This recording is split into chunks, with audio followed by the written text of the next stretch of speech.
Ito na kami sa bundok. Ayan, kalsada. Yan. Yan. Yan ang nag-aakyat.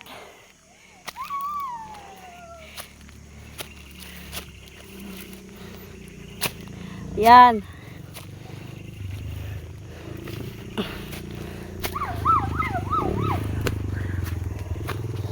Yan, aakyat na sila.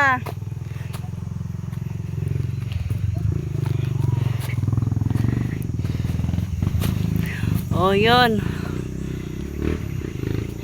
Yan sila. Akyat ng bundok.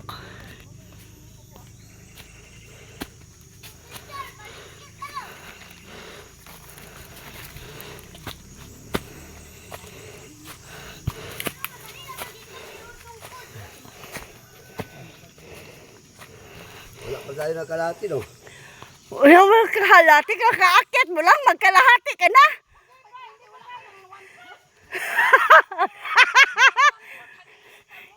Tingnan mo yung aking asawa. Sabi, wala daw kalahati pa. Ay, wala pa man talaga kalahati. Kakaakyat lang, kalahati agad.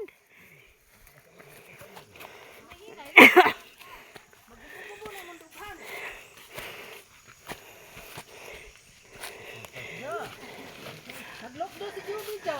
Marami pa dyan. Sige na. Ito, nilakarin ko yun. Galing sa bahay. Ay, ay. Papunta dito. Pagod din pagdating. Pero awa ng Diyos. Kaloy alam ka sa ginawang gigs. Para ma-relax. Gigabayan ka sa Lord. Para ma-relax ko. Lunes. Maraming mambaon yung mga estudyante. Lakad ako. Pagkatapos recess, pupunta ako doon sa farm. Plus 12 ng tanghali. Dating ako doon. Kakapi ako, kakain. Kulang ang nag-isa. Sus, Tapos, tigaga. relax-relax muna. Harvest ng kape. Kakaawa. Doon naman ako ng isang lata.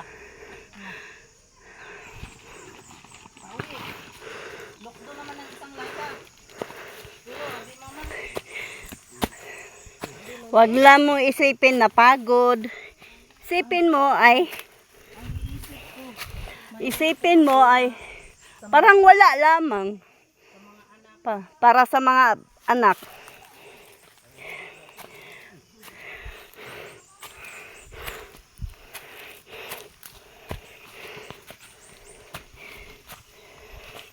Patayin mo na. Patayin mo na. Doon na po tayo mag